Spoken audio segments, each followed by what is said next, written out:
Qu'Allah vous bénisse et vous accorde sa paix, à vous tous qui nous rejoignez aujourd'hui, musulmans venus chercher la lumière de la guidance, mais aussi à ceux parmi vous qui ne sont pas musulmans et qui portent en leur cœur une curiosité sincère pour comprendre cette religion qui façonne la vie de plus d'1,5 milliard d'êtres humains sur cette terre. La question qui nous réunit ce soir est d'une importance capitale, car elle touche à un moment de la journée que le prophète Muhammad, que la paix et les bénédictions d'Allah soient sur lui, considéré comme l'un des instants les plus précieux qu'un croyant puisse vivre. On me demande souvent,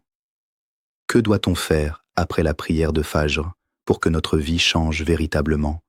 pour que la baraka, la bénédiction, s'installe dans notre quotidien, dans notre travail, dans notre santé,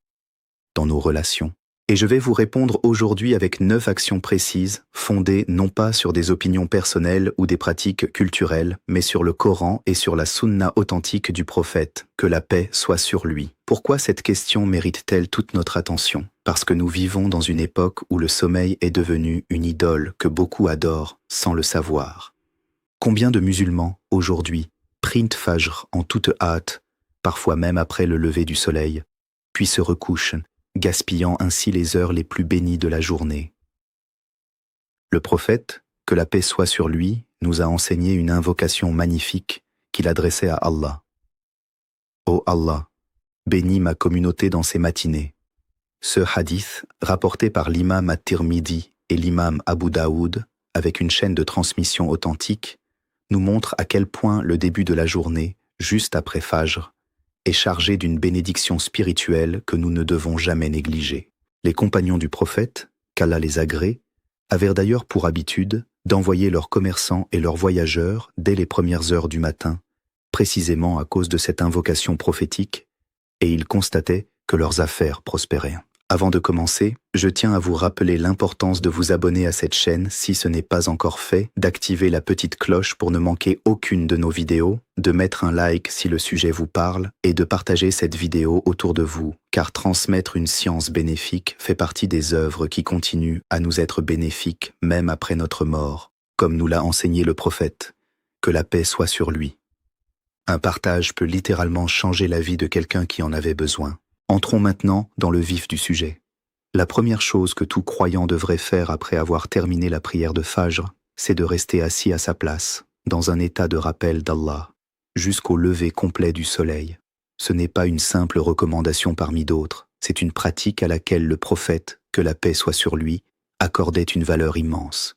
Il a dit, dans un hadith authentique, rapporté par l'imam At-Tirmidhi, « Celui qui prie Fajr en groupe, puis reste assis à évoquer Allah jusqu'au lever du soleil, puis prie 2 unités de prière, obtient une récompense semblable à celle d'un hajj et d'une omra complet, accepté par Allah. »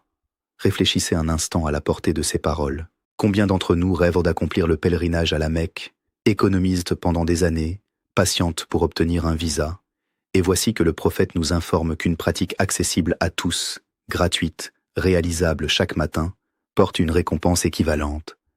C'est une preuve de la miséricorde infinie d'Allah envers sa communauté, qui sait qu'elle est faible, qui sait qu'elle ne peut pas toujours accomplir de grandes œuvres et qui lui offre des portes immenses à travers des actes simples. La deuxième action concerne précisément ces 2 unités de prière évoquées dans le hadith que je viens de citer, communément appelée Salat al-Ishraq. Cette prière, accomplie après le lever complet du soleil, lorsque celui-ci s'est élevé à la hauteur d'une lance dans le ciel, soit environ 15 à 22 minutes après le lever, constitue un moment de connexion intime avec Allah. Beaucoup de musulmans ignorent cette prière ou la considèrent comme secondaire,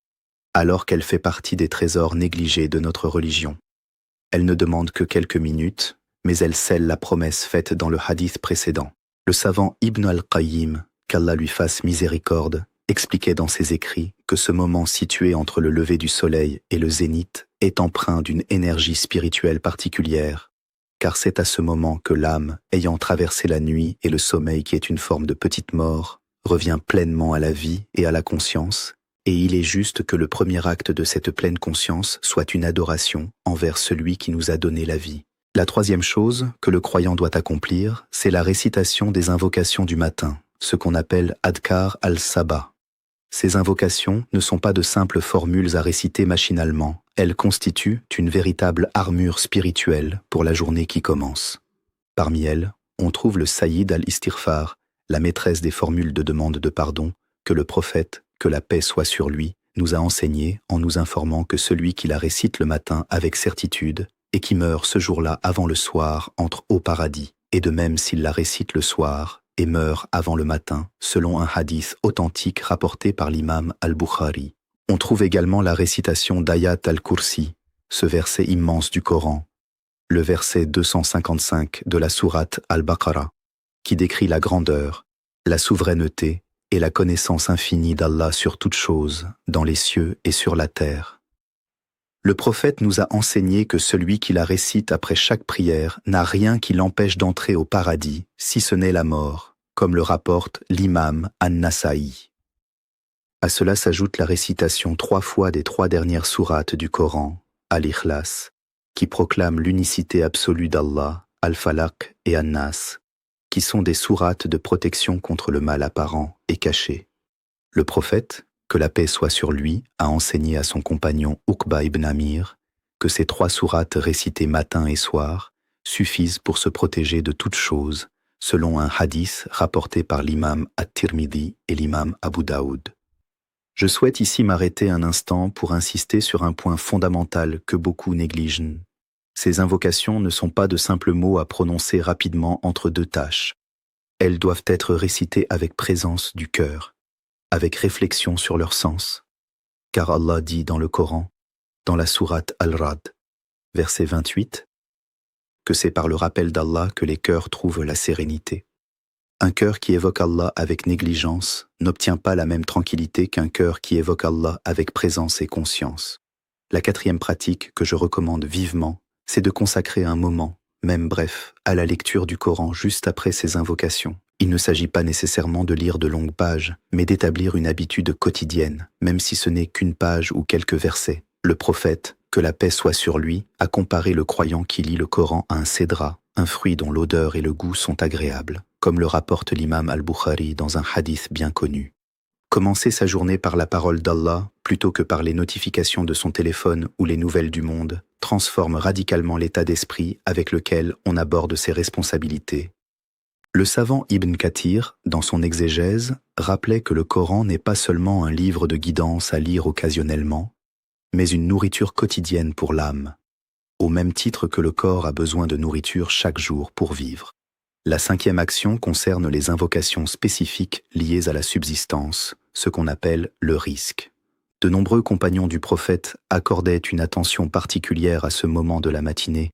pour demander à Allah d'ouvrir les portes de la subsistance licite. Le prophète, que la paix soit sur lui, disait dans une invocation authentique rapportée par l'imam Muslim, « Ô Allah, je te demande une science bénéfique, une subsistance abondante et une œuvre acceptée. »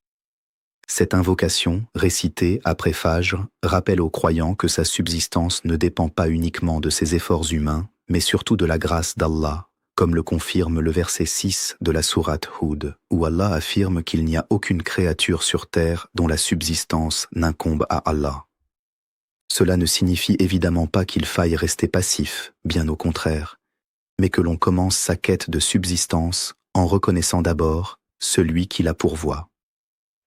Avant de poursuivre avec la suite de ces recommandations essentielles, je vous invite encore une fois à vous abonner à cette chaîne pour ne manquer aucun enseignement, à liker cette vidéo si elle vous apporte du bénéfice et surtout à la partager avec vos proches, vos amis, votre famille, car peut-être qu'une seule de ces 9 pratiques suffira à transformer la vie de quelqu'un que vous aimez. Poursuivons maintenant avec la 6e pratique, qui consiste à éviter de se rendormir après Fajr sans nécessité réelle.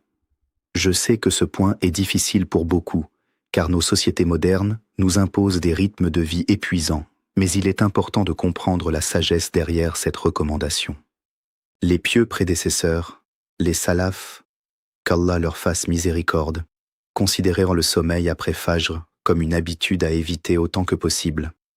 non pas parce que le sommeil serait interdit en soi,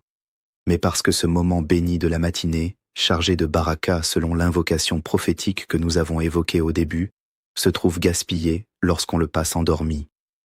Certains savants, comme l'imam Ibn al-Qayyim dans son ouvrage Zad al-Ma'ad, rapportait que les compagnons n'aimèrent pas dormir entre Fajr et le lever du soleil, estimant que cette période était trop précieuse pour être perdue dans l'inconscience du sommeil. Bien sûr, si une personne travaille de nuit ou a un besoin médical réel de repos, la religion ne lui impose aucune contrainte excessive, car Allah dit dans le Coran, dans la sourate Al-Baqarah, verset 286, qu'il n'impose à aucune âme une charge supérieure à sa capacité. Mais pour celui qui en a la possibilité, saisir ce moment plutôt que de le sacrifier au sommeil est une source immense de bénédiction. La 7e pratique consiste à établir, dans ce moment de calme matinal, une intention claire et sincère pour sa journée. C'est un point que l'on néglige souvent parce qu'il paraît évident, mais qui pourtant change fondamentalement la nature de nos actes. Le prophète, que la paix soit sur lui, a dit dans un hadith fondamental rapporté par l'imam al-Bukhari et l'imam Muslim, « Les actes ne valent que par les intentions et chacun sera rétribué selon son intention. » Ainsi, prendre quelques instants après Fajr pour se rappeler que le travail que l'on va accomplir, les études que l'on va poursuivre, les tâches domestiques que l'on va gérer, peuvent toutes devenir des actes d'adoration si elles sont accomplies avec une intention sincère de plaire à Allah et de subvenir aux besoins de sa famille de manière licite, transforme une journée banale en une journée entièrement tournée vers l'au-delà. Le savant An-Nawawi, dans son commentaire sur les 40 hadiths, insistait sur le fait que ce hadith constitue l'un des piliers fondamentaux de la religion, car il englobe toutes les actions du croyant, aussi bien les actes d'adoration que les actes de la vie quotidienne. La 8e pratique que je recommande est de veiller à commencer sa journée par de bonnes paroles et de bonnes actions, aussi petites soient-elles. Le prophète, que la paix soit sur lui, nous a enseigné que chaque articulation du corps humain doit s'acquitter d'une aumône chaque jour où le soleil se lève, et il a précisé que dire une bonne parole est une aumône. Aider quelqu'un à monter sur sa monture est une aumône, et même retirer une pierre ou une épine du chemin des gens est une aumône, comme le rapportent l'imam al-Bukhari et l'imam Muslim. Commencer sa journée, juste après ce moment de rappel et de prière, par un sourire envers un membre de sa famille, par une parole douce envers son conjoint ou ses enfants, par un message de bonté envoyé à un proche, installe une dynamique positive qui se répercute sur toute la journée. L'imam Ibn Baz, qu'Allah lui fasse miséricorde, insistait souvent dans ses conseils sur l'importance de la bonne parole comme fondement des relations sociales saines dans une communauté musulmane. Enfin, la 9e pratique, et non la moindre, consiste à cultiver la certitude du cœur, le tawakkul, c'est-à-dire la confiance totale en Allah concernant le déroulement de sa journée. Cela ne signifie pas d'abandonner l'effort et de rester passif, bien au contraire, mais de comprendre que malgré tous nos efforts, c'est Allah qui décrète le résultat final. Allah dit dans la sourate At-Talaq, versets 2 et 3, que celui qui craint Allah, il lui accorde une issue favorable et lui accorde une subsistance d'où il ne s'y attend pas, et que celui qui place sa confiance en Allah, Allah lui suffit. Le prophète, que la paix soit sur lui,